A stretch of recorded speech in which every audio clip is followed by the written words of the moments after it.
vatesaronika vokutanga chitsauko chokutanga. Pauro, Silas naTimoti kukereke yavatesaronika muna Mwari Baba naIshe Jesu Kristu. Nyasha norugare ngazvive nemi. Tinogara tichivonga Mwari nokuda kwenyu mose, tichikutaurai muminyengetero yedu. Tinoramba tichirangarira pamberi paMwari wedu naBaba vedu basa renyu rinobva pakutenda, nokushanda kwenyu kunobva parudo, uye nokutsungirira kwenyu kunobva patariro iri muna Ishe Jesu Kristu. Nokuti tinoziva hama dzinodikanwa naMwari kuti akakusarudzai, nokuti vhangeri redu harina kuuya kwamuri namashoko bedzi, asi nesimbawo, noMweya Mutsvene uye nokuziva kwakadzama. Munoziva kuti takagara sei pakati penyu nokuda kwenyu. Makava vateveri vedu uye navaIshe pakati pokutambudzika kukuru. Makagamuchira shoko nomufaro unopiwa naMweya Mutsvene. Nokudaro makava muenzaniso kuvatendi vose vari muMasedhonia neAkaya. Shoko raShe rakanzwika kubva kwamuri, kwete muMasedhonia neAkaya bedzi. Kutenda kwenyu muna Mwari kwakazivikanwa kwose kwose. Naizvozvo hatifaniri kutaura chinhu pamusoro pazvo, nokuti ivo pachavo vanozivisa kuti takagamuchirwa sei navo. Vanotaura kuti makadzokera sei kuna Mwari muchibva kuzvifananidzo, kuti mushumire Mwari mupenyu iye wechokwadi, uye kuti mumirire mwanakomana wake anobva kudenga, uyo waakamutsa kubva kuvakafa, Jesu anotinunura kubva pakutsamwa kuchauya.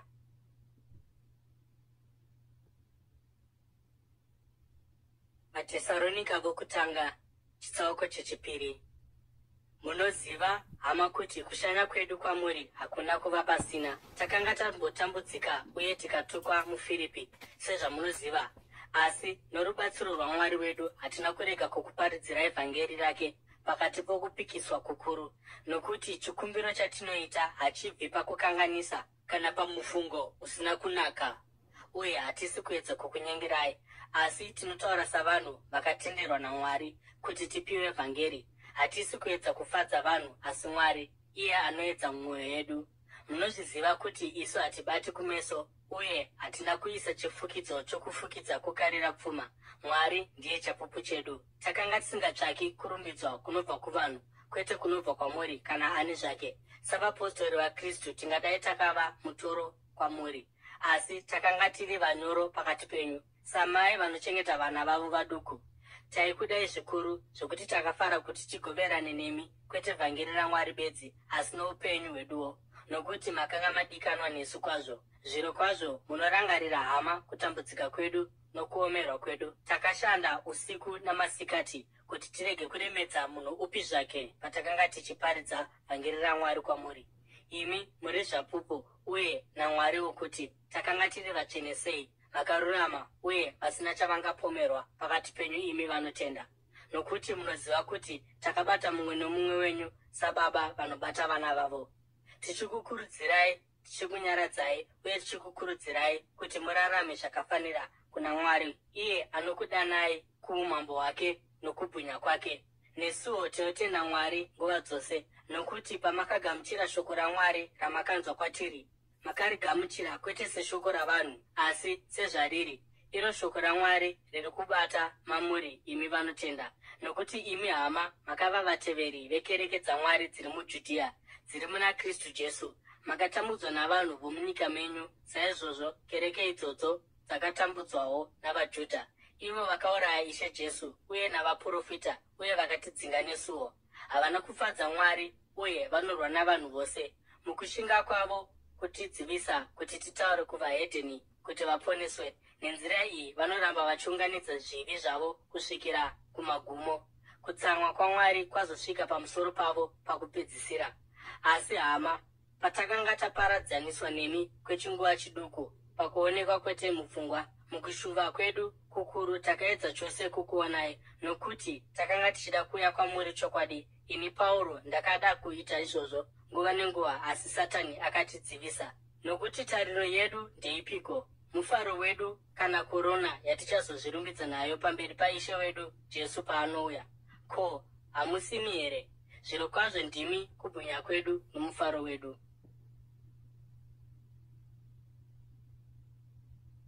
Vatesaronika vokutanga chitsauko chechitatu.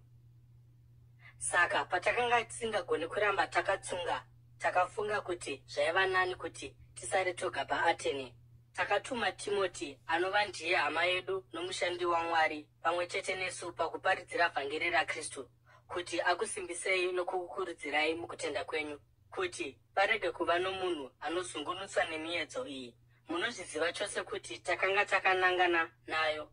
Chokwadi ndechokuti pataiva nemi takaramba tichikuudzai kuti tichatambudzwa, uye zvakabva zvaita saizvozvo sezvamunoziva kwazvo. Nokuda kwaizvozvo, pandakanga ndisingagoni kutsunga, ndakatuma shoko kuti ndizive nezvokutenda kwenyu. Ndakatya kuti zvimwe muedzi angadaro akakuedzai uye kubata kwedu kukava pasina. Asi Timoti achangosvika kwatiri zvino achibva kwamuri, uye akauya namashoko akanaka ezvokutenda kwenyu norudo rwenyu.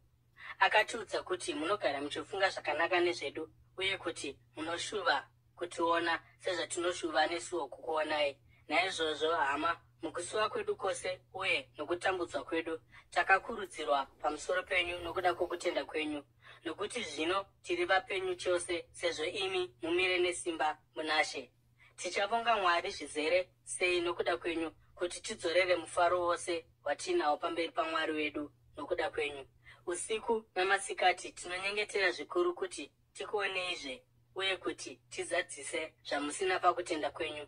Zvino Mwari wedu, Baba pachavo naIshe wedu Jesu, ngavatizarurire nzira kuti tiuye kwamuri. Ishe ngaakurise rudo rwenyu uye rupfachukire kuno mumwe nomumwe nokuvanhu vose sezvinoita rwedu kwamuri.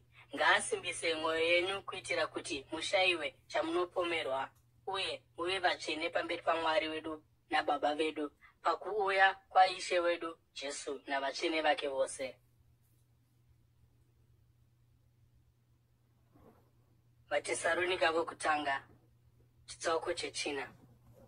Pakupedzisira hama, takakurayirai kuti munofanira kurarama sei kuitira kuti mugofadza Mwari sezvamuri kurarama. Zvino tinokukumbirai uye tinokukurudzirai munashe Jesu kuti murambe muchiita izvi uye muchiwedzera, nokuti munoziva zvatakakurayirai nesimba raIshe Jesu. Kuda kwaMwari kuti muitwe vatsvene, kuti murege upombwe, kuti mumwe nomumwe wenyu adzidze kudzora muviri wake nenzira tsvene uye inokudzwa, asingaiti mukuchiva sezvinoitwa navahedheni vasingazivi Mwari, uye kuti pane izvozvi arege kuva nomunhu anotadzira hama yake kana kumutorera chinhu. Ishe acharanga vanhu nokuda kwezvivi zvakadaro zvose, sezvatakakuudzai kare uye tikakuyambirai, nokuti Mwari haana kutidanira kutsvina, asi kuti tirarame upenyu hutsvene.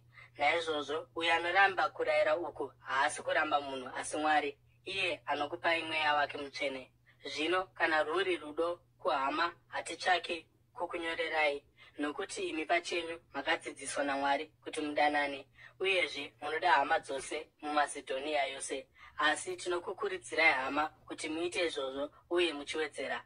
Shingairirai kuti mugare upenyu hworunyararo muchibata basa renyu namaoko enyu sezvatakakuudzai, kuitira kuti upenyu hwamazuva ose huwane kukudzwa navari kunze, uye kuitira kuti murege kusendamira kuno mumwe munhu. Hama, hatidi kuti muve vasingazivi pamusoro paavo vavete, kana kuchema savamwe vavo vasina tariro. Isu tinotenda kuti Jesu akafa uye akamukazve. Nokudaro isu tinotenda kuti Mwari achauyisa pamwe chete naJesu avo vakavata maari. Samashoko aShe pachake tinokuudzai kuti isu vachiri vapenyu vachasara kusvikira pakuuya kwaShe. Zvirokwazvo hatizotangiri avo vakavata, nokuti Ishe pachake achaburuka achibva kudenga nokurayira kukuru, nenzwi romutumwa mukuru uye nokurira kwehwamanda yaMwari, uye vakafa muna Kristu vachatanga kumuka.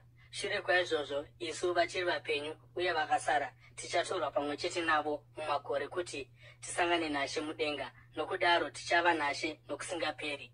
Naizvozvo kurudziranai namashoko aya.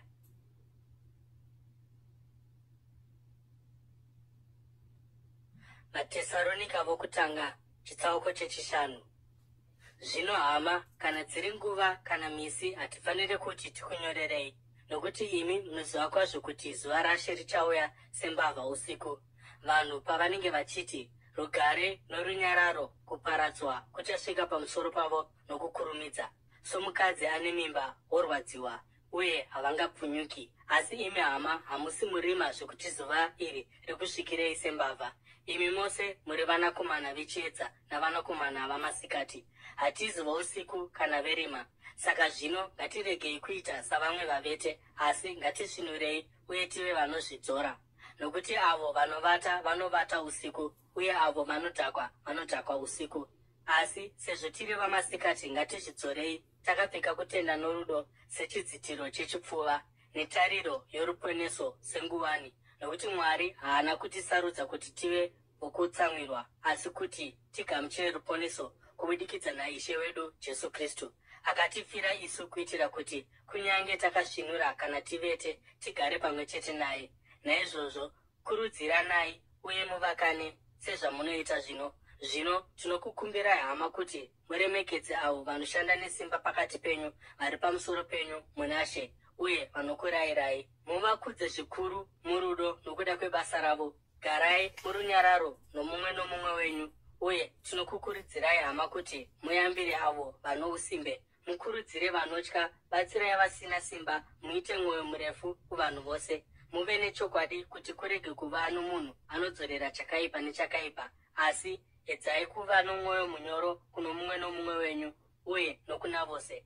Farai nguva dzose, rambai muchinyengetera, vongai pazvinhu zvose, nokuti ndiko kuda kwaMwari kwamuri muna Kristu Jesu.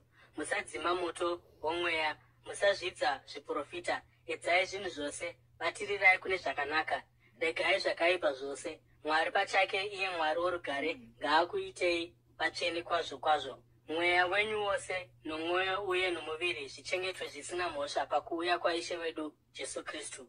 Iye anokudanai akatendeka uye achazviita. Hama, tinyengeterereiwo. Kwazisai hama dzose nokutsvoda kutsvene. Ndinokurayirai pamberi paIshe kuti tsamba iyi iverengerwe hama dzose. Nyasha dzaIshe wedu Jesu Kristu ngadzive nemi.